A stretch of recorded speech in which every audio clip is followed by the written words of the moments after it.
స్వస్థతశాల ఇది నా యేసు నివసించశాల. దేవునికి స్తోత్రములు కలుగును గాక, దేవునికి మహిమ కలుగును గాక. సర్వశక్తి మంత్రి అయినటువంటి దేవాతి దేవుడు మనలందరినీ ప్రేమించి ఆయన ఇచ్చినటువంటి శుభదినాన్ని బట్టి దేవదేవుని స్తుతిస్తూ ఉన్నాను. మీ అందరికీ శుభములు వందనములు తెలియజేస్తున్నాను ప్రియులారా. ఈ శుభదినాన సర్వాధికారి మనకిచ్చినటువంటి శ్రేష్టమైన వాక్కులను చదువుకుందాం. కీర్తనల గ్రంథం 111వ అధ్యాయం 10వ వచనాన్ని చదువుకుందాం ప్రియులారా. యెహోవా యందలి భయము జ్ఞానమునకు మూలము, ఆయన శాసనములను అనుసరించు వారందరూ మంచి వివేకము గలవారు, ఆయనకు నిత్యము స్తోత్రము కలుగుచున్నది. దేవుడి శ్రేష్టమైన మాటలు దీవించి ఆశీర్వదించునుగాక.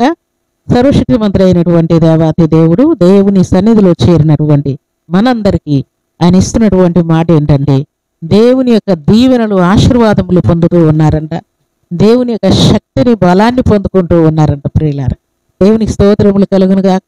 నిజంగా లోకంలో జీవిస్తున్నటువంటి మనమందరం కూడా ఇంట్లో ఉన్న, బయట ఉన్న, సంఘంలో ఉన్న, సమాజంలో ఉన్న, ఎక్కడ ఉన్నా సరే దైవ జ్ఞానమును కలిగి మన నోటి వాక్కు అనేకులకు దీవెనకరంగా ఆశీర్వాదకరంగా ఉండునట్లుగా మన ఆలోచన విధానం, మన ప్రవర్తన, మన పాట, మన పరిశుద్ధత, మన ఉపవాసం ఏదైనా సరే దేవునికి మహిమ తెచ్చే పాత్రలుగా మనం ఉండాలంటే యెహోవా యందు భయభక్తులు కలిగి ఉండే జ్ఞానమునకు మూలమన్న మాట పూచ తప్పకుండా మన జీవితంలో నెరవేర్చబడాలి ప్రియులారా.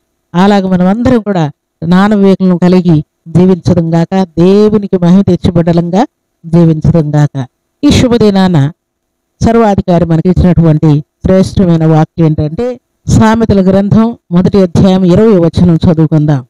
జ్ఞానము వీధులలో కేకలు వేయుచున్నది, సంత వీధులలో బిగ్గరగా పలుకుచున్నది. జ్ఞానము లేదు లేదని మనం అనుకుంటూ ఉంటాం ప్రియులారా. అయితే దేవుడు అంటూ ఉన్నాడు, దేవుడు జ్ఞానం లేని వారలా జ్ఞానం పొందండి, బుద్ధి జ్ఞాన సర్వ సంపదలు నాయందే గుప్తములై ఉన్నాయి.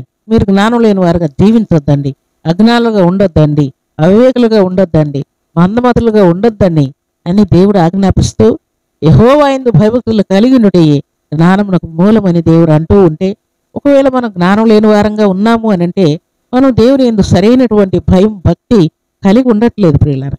నిజంగా భయం భక్తి కలిగి ఉంటే నిశ్చయముగా అంటే దైవ జ్ఞానంతో దేవుడు మనల్ని నింపుతానని దేవుడు జ్ఞాపకం చేస్తూ ఉన్నాడు. లూకా సువార్త 12వ అధ్యాయం 15వ వచనాన్ని చదువుకుందాం. మరియు ఆయన వారితో, మీరు ఏ విధమైన లోభమునకు ఎడమీయక జాగ్రత్త పడుడి, ఒకని కలిమి విస్తరించుట వాని జీవమునకు మూలము కాదనెను.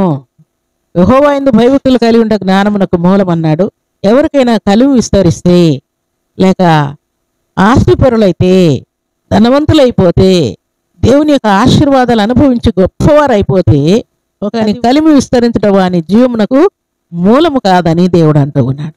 ఏదైనా మనకు దేవుని కృప వలన విస్తరిస్తే మనం బ్రతికి ఉన్నందుకు ఇంత ధనవంతులం అయిపోయాం, సంపాదించినందుకు గొప్పవారం అయిపోయాం, విద్యాబుద్ధుల వలన గొప్పవారం అయిపోయాం, లేక దీని వలన మేము జీవిస్తున్నాం అనడానికి వీలు లేకుండా దేవుడు ఒకని కలిమి విస్తరించడం వాని జీవమునకు మూలం కాదంటున్నాడు.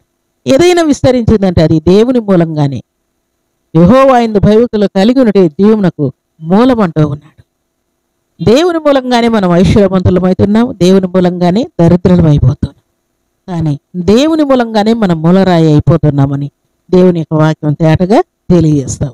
మొదటి తిమోతి పత్రిక 6వ అధ్యాయం 10వ వచనంలో, ఎందుకనగా ధనాపేక్ష సమస్తమైన కీడులకు మూలము, కొందరు దానిని ఆశించి విశ్వాసం నుండి తొలగిపోయి నానా బాధలతో తమ్మును తామే పొడుచుకొనిరి. దేవుడు ఈ చక్కని మాట జ్ఞాపకం చేస్తూ ఉన్నాడు. ధనాపేక్ష సమస్త కీడులకు మూలమని అంటూ ఉన్నాడు. ధనం ధనం ధనం, ఆస్తి ఆస్తి, అంతస్తులు అంతస్తులు, వెండి బంగారాలు, ఇవేవో ఇల్లు పొలాలు స్థలాల వలన ఇంకా ఇంకా మనం జీవిస్తాం, ఇంకా ఇంకా ఏమేమో పొందుకుంటాం అని మనం అనుకుంటే అది మన బుద్ధిహీనతే ప్రియులారా. ధనాపేక్ష సమస్త కీడులకు మూలమని దేవుడు అంటూ ఉన్నాడు. చాలామంది ధనం వలన తల్లిదండ్రుల అన్నదమ్ములను కోల్పోతూ ఉన్నారు ప్రియులారా.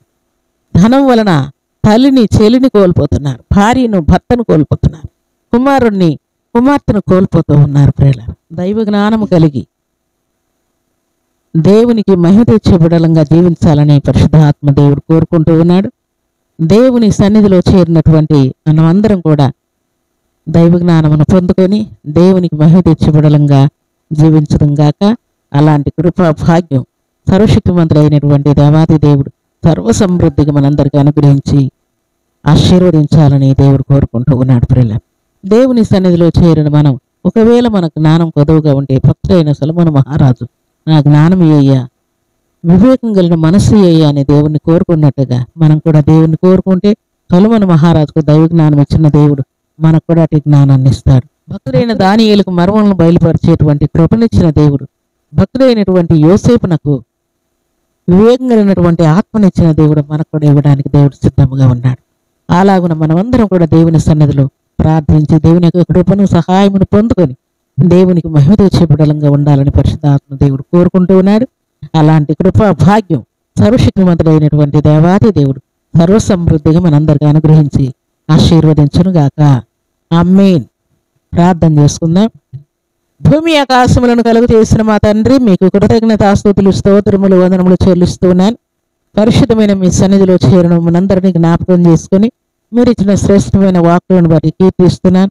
ఈ ఉదయకాల దీవెనలు, ఆశీర్వాదములు, శుభములు, క్షేమములు సర్వసమృద్ధిగా మాకు అనుగ్రహించి దైవ జ్ఞానంతో నింపి మీ శక్తిని బలాన్ని పొందుకొని మీ సన్నిధిలో చేరిన బిడ్డలందరూ కూడా నాయన తండ్రి మీ కృపను అనుభవించినట్లుగా అందరినీ తండ్రి నాయన జ్ఞానంలో నుండి మీ జ్ఞానం వైపు మళ్లించండి, శోధనలో నుండి సంతోషం వైపు మళ్లించండి తండ్రి, కరువు నుండి సమృద్ధి వైపు మళ్లించమని ప్రార్థిస్తున్నాను. మీ బిడ్డలు తండ్రి క్రిస్మస్ ఆనందాన్ని అనుభవించినట్లుగా ఆయన మీ బిడ్డలకు మీ శక్తిని, బలాన్ని, ప్రభావమును సర్వసమృద్ధి అనుగ్రహించి వారి కొరతలన్నీ తీర్చి వ్యాధి బాధలన్నీ కొట్టివేసి మనశ్శాంతినిచ్చి మీ మేలుల చేత మీ బిడ్డలను తృప్తిపరచి మహిమ పొందమని, విద్య, బుద్ధి, ఉద్యోగం, వ్యాపారం, వివాహం, సంతానం అన్ని విషయాల్లో జయం కలుగు చేయమని ప్రార్థిస్తూ ఈ ఉదయకాల దీవెనల ఆశీర్వాదం సర్వసమృద్ధి ప్రసాదిస్తూ మహిమ పొందమని యేసుక్రీస్తు అతి పరిశుద్ధమైన నామములో స్తుతించి ప్రార్థించి అడిగి వేడుకుంటున్నాము తండ్రి. ఆమేన్.